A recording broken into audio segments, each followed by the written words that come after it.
বিষ্ণুনগর নামে এক সুন্দর গ্রামে থাকতেন এক মা তার দুই মেয়েকে নিয়ে। বড় মেয়ে ছিল শান্ত সাদাসিধে আর পরিশ্রমী।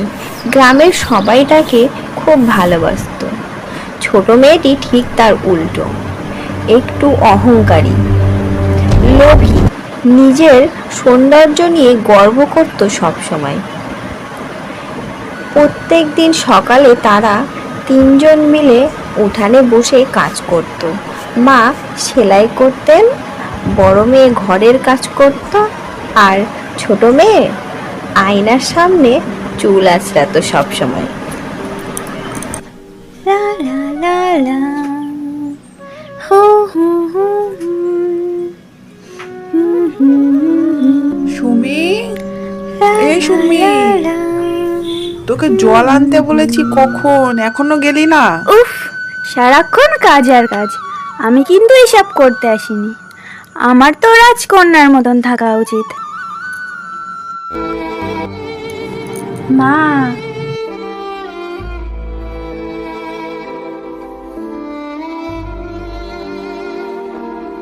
থাক না, বোন যখন যেতে চাচ্ছে না। আমি যাচ্ছি, তুমি একটু অপেক্ষা করো, আমি এই যাব, এক্ষুনি চলে আসবো।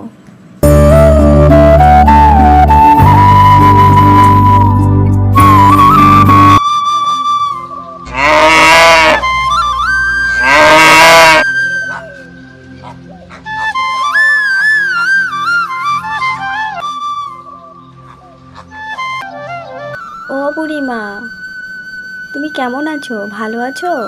হ্যাঁ হ্যাঁ মা, ভালো আছি। তুমি কোথায় যাচ্ছ? এই তো পুকুর থেকে জল আনতে যাচ্ছি। তুমি কত ভালো, আর তোমার বোনটা হচ্ছে অন্যরকম।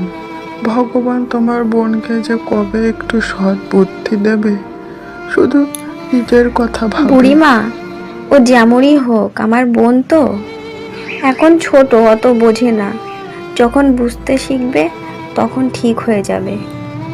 ভগবান যেন তাই হয়, তোমাদের দুই বোনকে সুখী করুক। আসি বুড়িমা, আমার দেরি হয়ে যাচ্ছে। আবার পরে দেখা করব তোমার সাথে।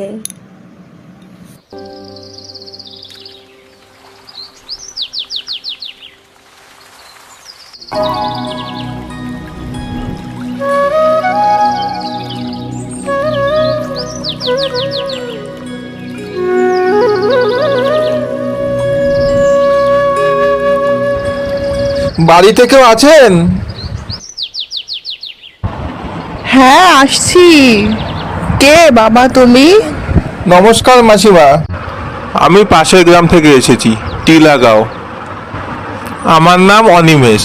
আমি টিলাগাঁও গ্রামের জমিদার বাড়ির ছেলে। আমি শুনেছি আপনার দুই মেয়ে আছে, যদি একটু অনুমতি দেন তাদের সাথে একটু কথা বলতে চাই। নিশ্চয় বাবা, এসো, এখানে বসো বাবা। রুমি, সুমি, মা তোরা এদিকে আয়। এটা আমার ছোট মেয়ে সুমি। নমস্কার, আমি এখানে বিয়ের প্রস্তাব নিয়ে এসেছি।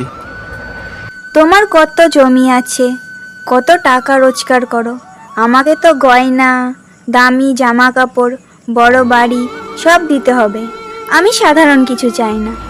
তুমি শুধু টাকার কথা বলছো, পরিবারের প্রতি সম্মান আর ভালোবাসা কি তোমার কাছে জরুরি নয়? দেখো, ওইসব কথা দিয়ে পেট ভরে না। টাকা থাকলে সব পাওয়া যায়। আমার মতো সুন্দরী মেয়ের জন্য টাকা পয়সাই বেশি জরুরি।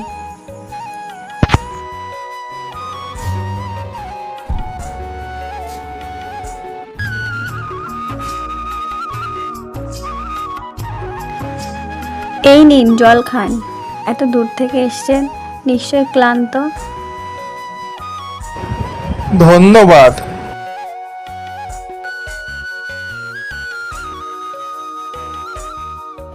আমি শুধু চাই সবাই মিলেমিশে থাকুক।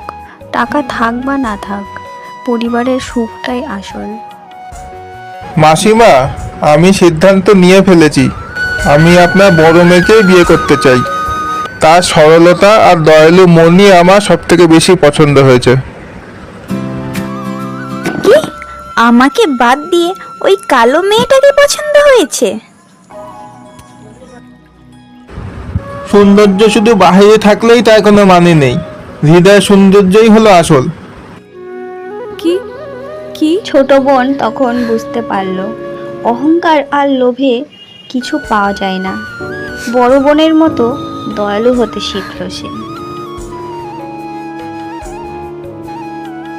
দিদি, আমাকে মাফ করে দাও। আমি এতদিন ভুল করেছি, আর আমার ভুল আমি বুঝতে পেরেছি। পারলে আমাকে মাফ করে দাও, ক্ষমা করে দাও।